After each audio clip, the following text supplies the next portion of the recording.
Hello friend, स्वागत है आपका अपने चैनल लास्ट क्लास में। जैसे आपको पता है कि आपका फर्स्ट टर्मिनल का परीक्षा शुरू हो चुका है और कल आपका संस्कृत का पेपर होने वाला है। तो संस्कृत का क्वेश्चन पेपर आउट हो चुका है। हमारे पास दो प्रकार का क्वेश्चन पेपर है। जो पहला क्वेश्चन पेपर है इसमें सभी प्रश्न हिंदी में हैं और जो दूसरा क्वेश्चन पेपर है इसमें सभी प्रश्न संस्कृत में हैं। तो इन दोनों क्वेश्चन पेपर को हम सॉल्व करेंगे और इन दोनों क्वेश्चन पेपर को आपको पढ़ के परीक्षा देने जाना है। अगर आप लोग पढ़ के परीक्षा देने जाइएगा तो दोनों में से कोई ना कोई वो 100% टकराएगा, ये हमारा गारंटी है। तो एक भी प्रश्न आपको स्किप नहीं करना है, वीडियो को एकदम शुरू से लेकर अंत तक देखना है। और इस क्लास में हम पहले नंबर क्वेश्चन पेपर को सॉल्व करेंगे और फिर दूसरे क्लास में हम क्या करेंगे, इस दूसरे क्वेश्चन पेपर को सॉल्व करेंगे। तो दूसरा क्लास करने के लिए आपको चैनल को सब्सक्राइब करना पड़ेगा और बेल आइकन को ऑल पे दबा लीजिएगा ताकि क्लास हो तो आपके पास नोटिफिकेशन पहुंचता रहे। और व्हाट्सएप ग्रुप में अभी तक नहीं जुड़े हैं तो ये हमारा व्हाट्सएप नंबर है 8789307304। इस पे आपको बोलना है कि सर मुझे ग्रुप में जोड़ दीजिए, तो हम आपको ग्रुप में जोड़ देंगे। और जब ये दूसरा क्वेश्चन पेपर का हम क्लास लेंगे तो इसका लिंक हम ग्रुप में डाल देंगे, तो वहाँ से भी आप लोग पढ़ सकते हैं। और इस पहले क्वेश्चन पेपर का ऑब्जेक्टिव क्वेश्चन और सब्जेक्टिव क्वेश्चन दोनों बताएंगे और इसका पीडीएफ हम बिल्कुल फ्री में देंगे। और वीडियो के लास्ट में हम आपको बताएंगे कि इसका पीडीएफ आपको कहाँ से डाउनलोड करना है। तो वीडियो को प्लीज़ आप लोग लास्ट तक जरूर देखिएगा। तो आइए शुरू करते हैं पहले नंबर प्रश्न से।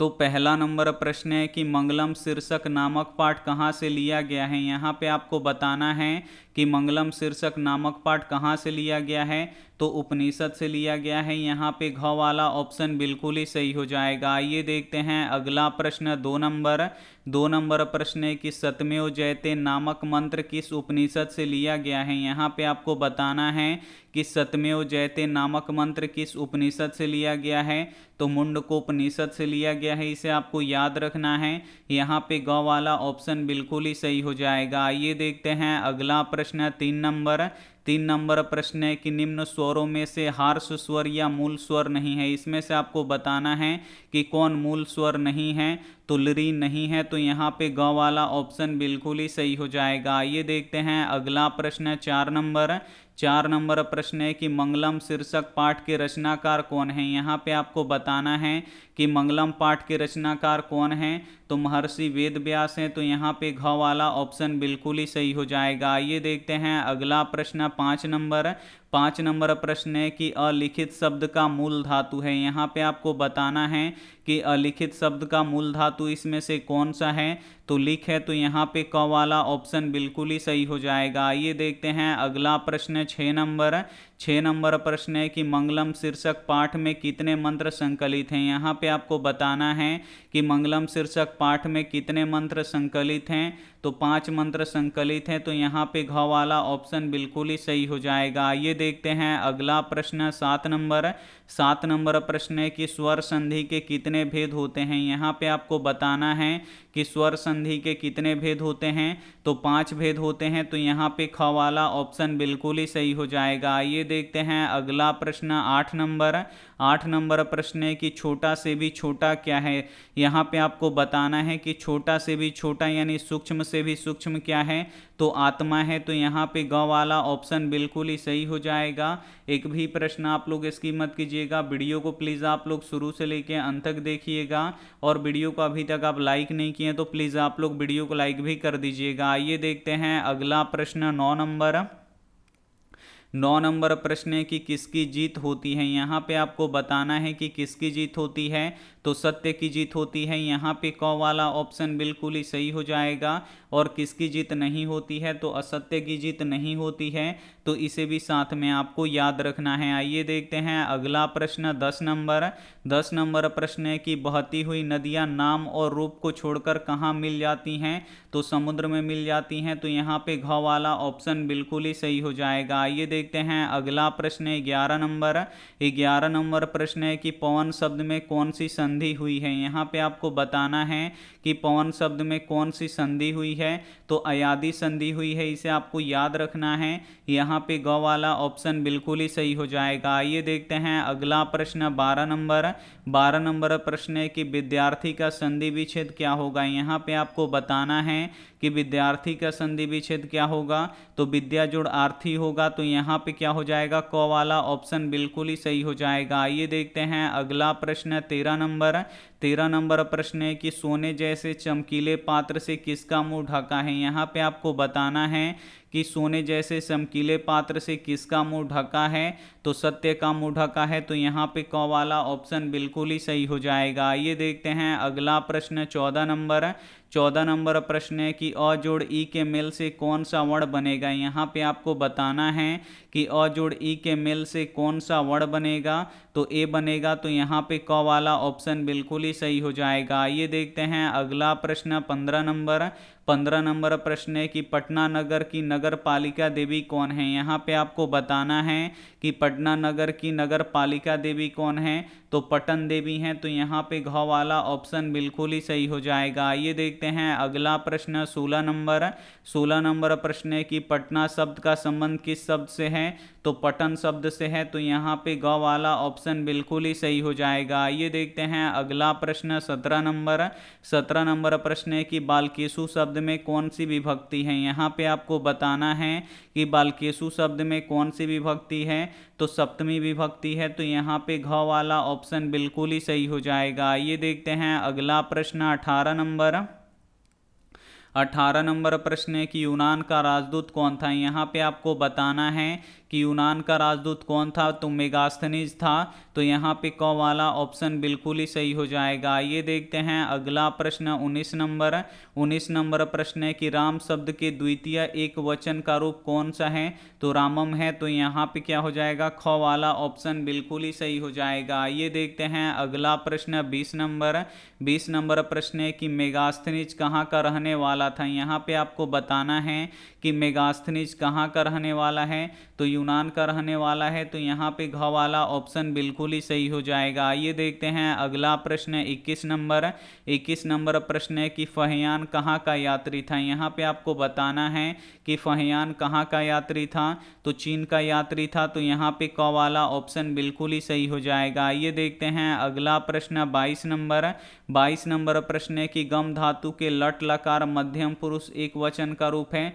तो गच्छती है, तो यहाँ पे ख वाला ऑप्शन बिल्कुल ही सही हो जाएगा। आइए देखते हैं अगला प्रश्न 23 नंबर प्रश्न है कि पाटलिपुत्र किस शब्द का परिवर्तन रूप है। यहाँ पे आपको बताना है कि पाटलिपुत्र किस शब्द का परिवर्तन रूप है, तो कुसुमपुर और पुष्पपुर दोनों का है, तो यहाँ पे ग वाला ऑप्शन बिल्कुल ही सही हो जाएगा। आइए देखते हैं अगला प्रश्न 24 नंबर प्रश्न है कि गांधी सेतु पुल कहाँ पे स्थित है, तो ये पाटलिपुत्र में स्थित है, तो यहाँ पे ग वाला ऑप्शन बिल्कुल ही सही हो जाएगा। आइए देखते हैं अगला प्रश्न 25 नंबर प्रश्न है कि पाटलिपुत्र का बुध काल में क्या नाम था, तो पाटलिपुत्र का बुध काल में पाटलीग्राम नाम था, तो यहाँ पे ग वाला ऑप्शन बिल्कुल ही सही हो जाएगा। आइए देखते हैं अगला प्रश्न 26 नंबर प्रश्न है कि समाचार में कौन सा उपसर्ग है, तो सम उपसर्ग है, तो यहाँ पे क वाला ऑप्शन बिल्कुल ही सही हो जाएगा। आइए देखते हैं अगला प्रश्न 27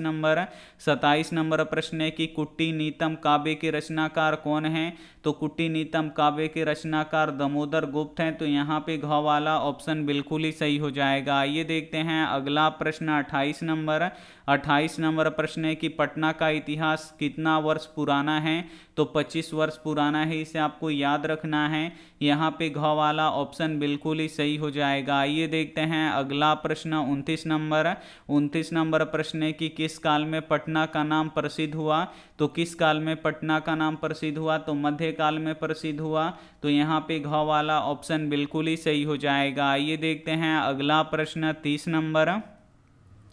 30 नंबर प्रश्न है कि ददाती किस वचन का रूप है। यहाँ पे आपको बताना है कि ददाती किस वचन का रूप है, तो ये बहुवचन का रूप है, तो यहाँ पे ग वाला ऑप्शन बिल्कुल ही सही हो जाएगा। ये देखते हैं अगला प्रश्न 31 नंबर। 31 नंबर प्रश्न है कि पाटलिपुत्र में किस महापुरुष का जन्म स्थल है। यहाँ पे आपको बताना है कि पाटलिपुत्र में किस महापुरुष का जन्म स्थल है, तो गुरु गोविंद सिंह का है। तो यहाँ पे घ वाला ऑप्शन बिल्कुल ही सही हो जाएगा। और जो गुरु गोविंद सिंह हैं ये सिखों के 10वें गुरु हैं, तो इन्हें भी साथ में आपको याद रखना है। आइए देखते हैं अगला प्रश्न 32 नंबर। 32 नंबर प्रश्न है कि काव्य मीमांसा नामक ग्रंथ किसने लिखा है। तो काव्य मीमांसा किसने लिखा है, तो राजशेखर ने लिखा है। तो यहाँ पे क वाला ऑप्शन बिल्कुल ही सही हो जाएगा। आइए देखते हैं अगला प्रश्न 33 नंबर। 33 नंबर प्रश्न है कि प्राचीन संस्कृत ग्रंथों तथा पुराणों में पटना का क्या नाम मिलता है। तो पुष्पपुर और कुसुमपुर दोनों मिलता है। तो यहाँ पे घ वाला ऑप्शन बिल्कुल ही सही हो जाएगा। आइए देखते हैं अगला प्रश्न 34 नंबर। 34 नंबर प्रश्न है कि महेश्वर में कौन सी संधि है। काफ़ी महत्वपूर्ण प्रश्न है। यहाँ पे आपको बताना है कि महेश्वर में कौन सी संधि है, तो गुण संधि है। तो यहाँ पे ग वाला ऑप्शन बिल्कुल ही सही हो जाएगा। आइए देखते हैं अगला प्रश्न 35 नंबर। 35 नंबर प्रश्न है कि अनुरूप किस समास का उदाहरण है। यहाँ पे आपको बताना है कि अनुरूप किस समास का उदाहरण है। तो ये यहाँ पे अभिव्ययी भाव समास का उदाहरण है। तो यहाँ पे ख वाला ऑप्शन बिल्कुल ही सही हो जाएगा। ये देखते हैं अगला प्रश्न 36 नंबर। 36 नंबर प्रश्न है कि गोलघर कहाँ स्थित है। यहाँ पे आपको बताना है कि गोलघर कहाँ पे स्थित है, तो पटना में स्थित है। यहाँ पे घ वाला ऑप्शन बिल्कुल ही सही हो जाएगा। आइए देखते हैं अगला प्रश्न 37 नंबर। 37 नंबर प्रश्न है कि पटना की किस दिशा में गंगा बहती है। तो पटना की किस दिशा में गंगा बहती है, तो उत्तर दिशा में गंगा बहती है। तो यहाँ पे घ वाला ऑप्शन बिल्कुल ही सही हो जाएगा। आइए देखते हैं अगला प्रश्न 38 नंबर। 38 नंबर प्रश्न है कि कैमुदी महोत्सव कब मनाया जाता है। तो कैमुदी महोत्सव शरद ऋतु में मनाया जाता है। तो यहाँ पे घ वाला ऑप्शन बिल्कुल ही सही हो जाएगा। आइए देखते हैं अगला प्रश्न 39 नंबर।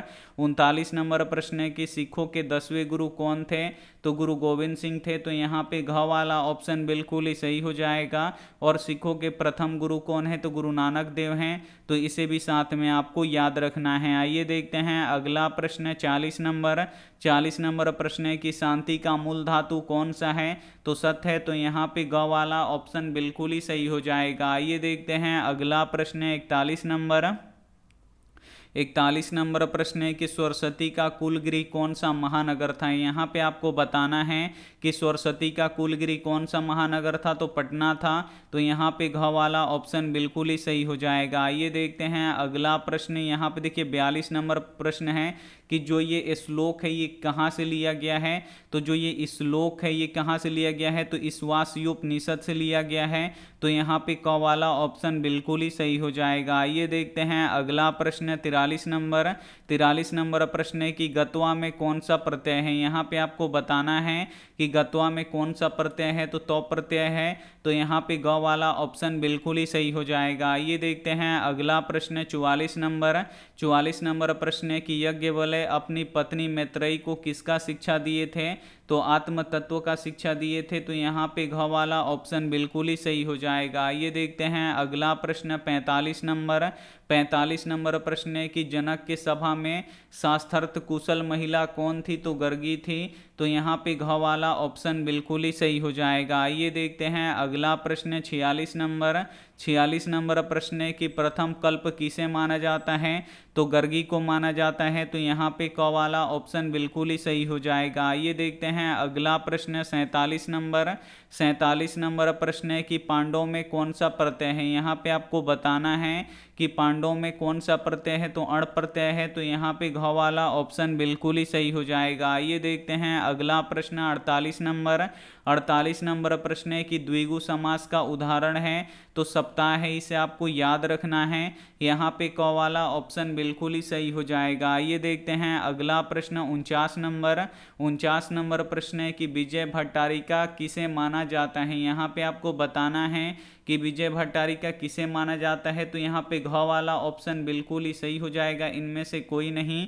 यहाँ पे 50 नंबर प्रश्न देखिए कि सर्व शुक्ला सरस्वती किसने कहा है, तो सर्व शुक्ला सरस्वती दांडी ने कहा है, तो यहाँ पे क वाला ऑप्शन बिल्कुल ही सही हो जाएगा। ये देखते हैं अगला प्रश्न है 51 नंबर प्रश्न है कि सर्वजोड़ उदय की संधि क्या होगी, तो सर्वोदय होगी, तो यहाँ पे ख वाला ऑप्शन बिल्कुल ही सही हो जाएगा। ये देखते हैं अगला प्रश्न 52 नंबर प्रश्न है कि मधुरा विजया नामक महाकाव्य की रचना किसने किया था, तो पंडित छमाराव ने किया था, तो यहाँ पे क वाला ऑप्शन बिल्कुल ही सही हो जाएगा। ये देखते हैं अगला प्रश्न 53 नंबर प्रश्न है कि पंडित छमाराव किस काल की लेखिका हैं, तो ये आधुनिक काल की हैं, तो यहाँ पे ग वाला ऑप्शन बिल्कुल ही सही हो जाएगा। ये देखते हैं अगला प्रश्न 54 नंबर प्रश्न है कि शंकर चरित्र की रचना किसने किया था, तो पंडित छमाराव ने किया था, तो यहाँ पे घ वाला ऑप्शन बिल्कुल ही सही हो जाएगा। ये देखते हैं अगला प्रश्न 55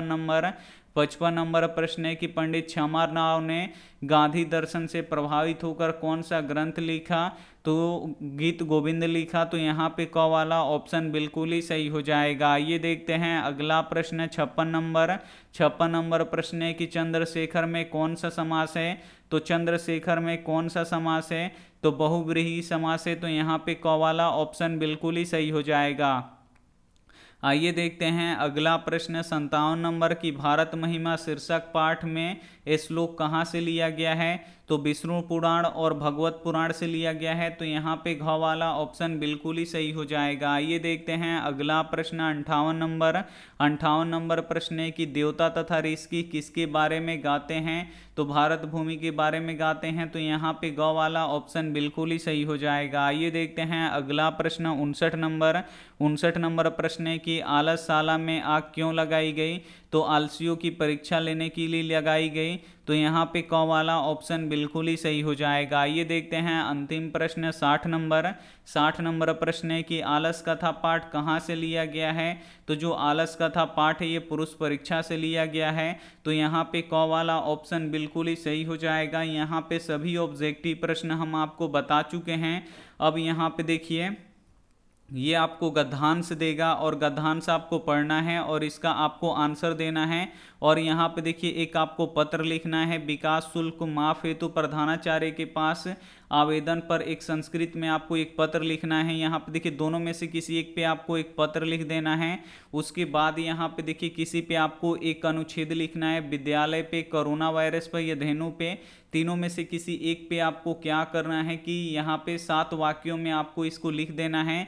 उसके बाद यहाँ पे देखिए क्वेश्चन है जो इसमें से देखिए किन्हीं 5 प्रश्नों का उत्तर देना है कि मंगलम पाठ के आधार पर सत्य का स्वरूप बताएं, भगवान बुद्ध ने पाटलीग्राम के बारे में क्या कहा था, आलस कथा पाठ में वास्तविक आलसियों की पहचान कैसे हुई, भारत महिमा शीर्षक पाठ के आधार पर भारत भूमि की व्याख्या करें, प्राचीन ग्रंथ में पाटलिपुत्र के कौन कौन से नाम मिलते हैं, किसान संस्कार को गोदान संस्कार भी क्यों कहा जाता है, और पंडित छमाराव कौन थे, ये आपको लिखना है और इसका संस्कृत में अनुवाद कर देना है। तो उम्मीद करते हैं ये आपको समझ में आ गया होगा। और जो संस्कृत में पेपर है उसका भी सॉल्यूशन कुछ देर बाद हम यहाँ पे करवाएंगे, तो आप लोग उसको भी जरूर देखिएगा। तो थैंक यू फॉर वॉचिंग, मिलते हैं अगली क्लास में, तब तक अपना ध्यान रखिए, मन लगा के पढ़ाई कीजिए। Take care and bye.